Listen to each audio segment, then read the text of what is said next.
Ladies, gentlemen, good morning. This is author and philosopher Jerome Nolvan. This video was not actually planned, and today we're not going to talk about a specific political issue or a political subject. In fact, we're going to talk about something quite different. We're going to talk about the art of debating. What does it mean to debate someone? So, I'm going to start with this. There are actually two forms of debate. So you have political debates and you have intellectual debates. And political debates are usually made by politicians who are seeking political office. And intellectual debates are made by anyone on whether on social sciences or on hard sciences, and it could be in politics, philosophy, history, economics, even biology, whatever you think. And regardless of the kind of debate, there are always the trilogy principles that you apply, which are ethos, pathos, logos. But in each of the forms, you apply differently. So we're going to start with the political debate. So in the political debate, yes, you do apply the trilogy principles, so the ethos, pathos, and logos. However, you apply them differently. In a political debate, what you're going to focus on the most is the ethos and the pathos compared to the logos. Why is that? Because the goal of a political debate is to win in order to secure votes, compared to the intellectual debate, which is different. The goal is not to win in the intellectual debate because there's no vote to seek. But in the political debate, votes are the end.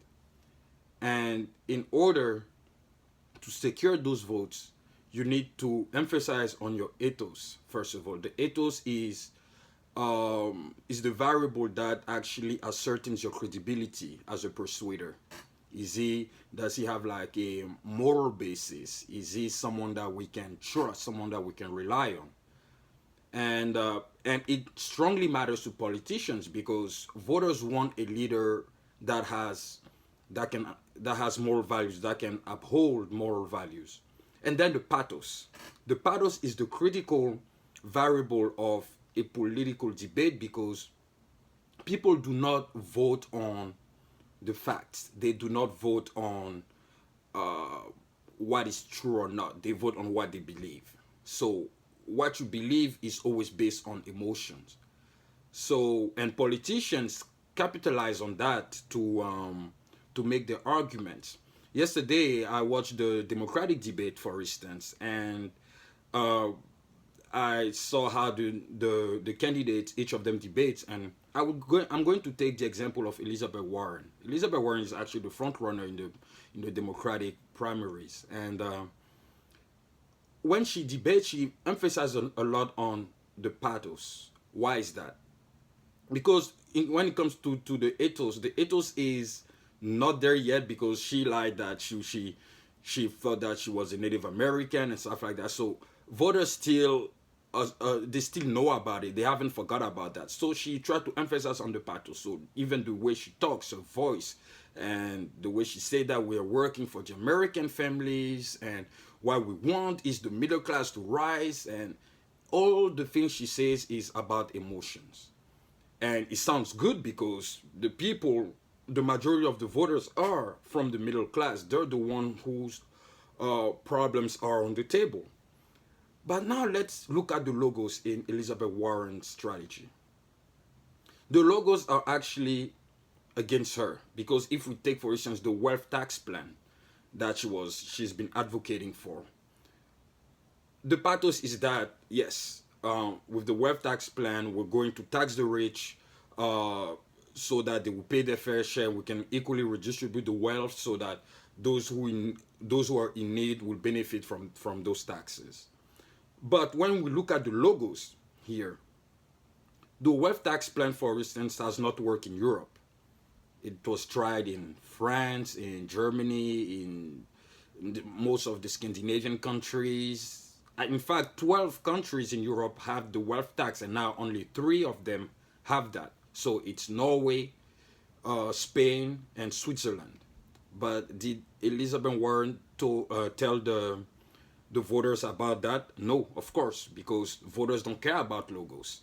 Um, so it was already a failure in Europe, and it's if she implements it here, what is going to happen is that um, the wealthy will simply leave the country. Yes, you may confiscate their material wealth, their assets, but you cannot confiscate their knowledge. So what they're going to do is that they're going to leave the country and settle somewhere else and simply develop the economy of that place they settled. And now the burden will shift on the middle class, especially people who are making over $100,000 a year. They will be paying now more of the taxes, because she said that the revenue she will make from those taxes will be approximately 2 trillion and 75 billion dollars. So uh, to create universal pre-K and free college and everything. This is just for the wealth tax. On top of that, she also wants to make the Medicare for all uh, program too, which actually costs more than the entire government debt. Medicare for all is 3 trillion. The government debt is 25 trillion, something like that. So here we see that the Pathos is the one dominating. That's why Elizabeth Warren is ahead in the Democratic primaries. Because if it was the logos that was dominating, uh, she would be out of the race by now. So in a political debate, when people are debating, the Pathos is the the essential variable that they capitalize on in order to make their point and to secure votes, because it's all about emotions. Politics is all about emotions, is the root of political power. If you're able to um to make your voters feel, you're halfway there. And that is what I realized yesterday about the debate. And in in a political debate, since pathos is the most important variable, therefore ethos also come into play, in the sense that what you're trying to do is to discredit your opponent, because the goal is to win to win the debate, not to make valid arguments, but to win the debate, whether your arguments are valid or not. But it's to win the debate by touching the emotion of people, by discrediting your opponent. So you can go on a political debate simply and discredit your opponent, not even making a single argument about your plan or your platform or how you intend to implement whatever policy. All you do is to say, you did this, you did that during your term, that's what you did, it didn't work, you're gonna come, it's not going to work, you did this in your past, you're an immoral person, and so on. And you can go all along for within the debate with that technique, because in a political debate you have basically 2 to 3 hours to debate someone, and your time to speak is really short, because you're on the podium with other people, so your time is limited, so you don't have time to actually emphasize on the logos. So all basically, if your platform says the goal is to redistribute the wealth, so well, we're going to have a tax plan, we're going to tax the rich to death, and we're going to make sure that that is redistributed equally for those who don't have it. Simple. That's the line here. You pitch that every time, every debate, it will resonate in voters here, and they will start vouching for you. So to me, a political debate is just pure uh, strategy to secure votes. That's what it's about. There is therefore the logos in the political debate is, I would say, offside. Is, it's definitely not involved in the discussion. So if you want to become a politician and run for office, and you're going to debate people, the technique is to use the pathos to touch on the emotion, and the logos, of course, to project yourself to the voters as a credible and moral persuader. Now I'm going to move on to the second kind of debate, which is the intellectual debate. In the intellectual debate, the goal is not to win. The goal is to make valid arguments. And by making valid arguments, it means that you sure give your opinion, but that opinion is backed by empirical evidence. And the way it works is that those empirical evidence you use should be actually credible sources. So let me give you an example. Let's say you argue with someone, you say, oh yeah, there are 300,000 people unemployed, according to the US Census Bureau. Okay, you use the US Census Bureau as a sources.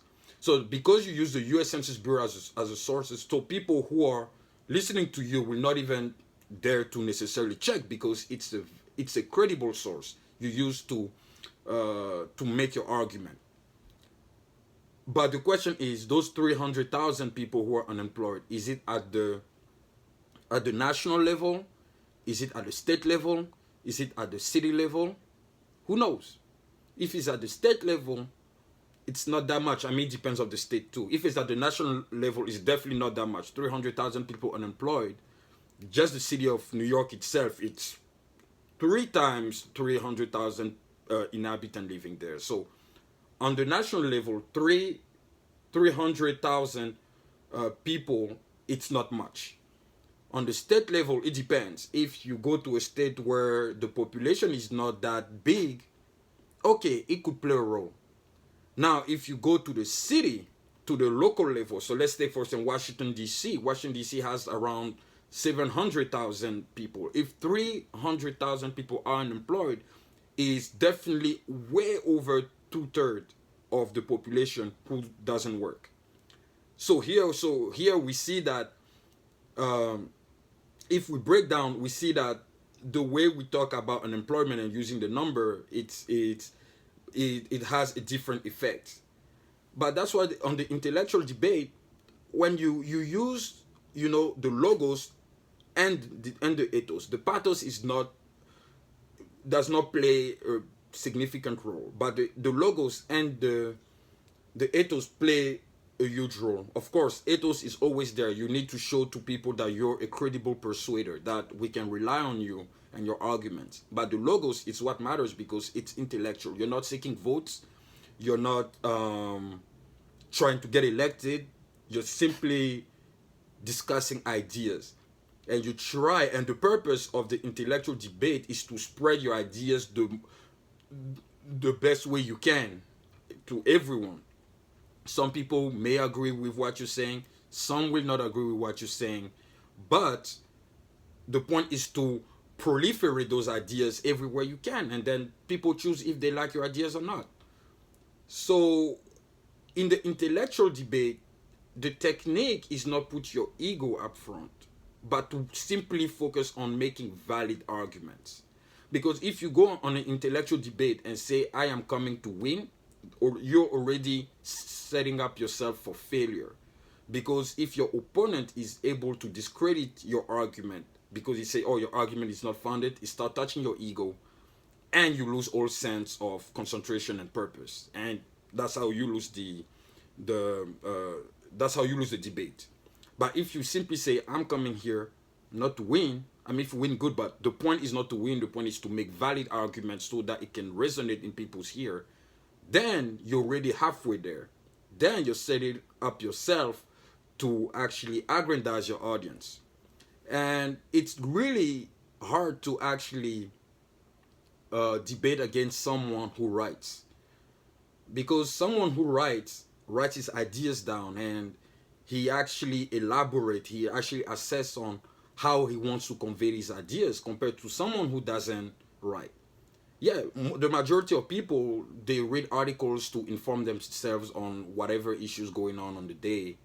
But someone who writes actually elaborates. He creates an entire theory about how he wants to convey his ideas to the audience.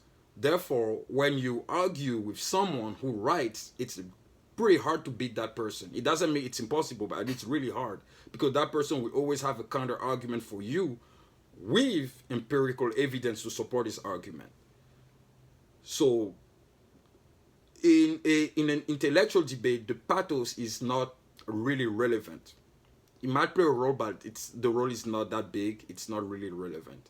It's more the ethos and the logos that matters, because people want to hear your logical reasoning, how you use the logical reasoning to convey, to make your argument in order to convey your point. That's what people want, and then that's how they can say that, oh, this guy's an intellectual, this guy knows what he's talking about, whether they agree with you or not. Agreeing, that's part of that's anyone's choice and responsibility. So uh so I wanted to make this video for people to understand the difference between a political debate and an intellectual debate, and how the two differ, and how we use the trilogy principle differently. So ladies and gentlemen, let me know what you think of that video, and till next time, see you soon.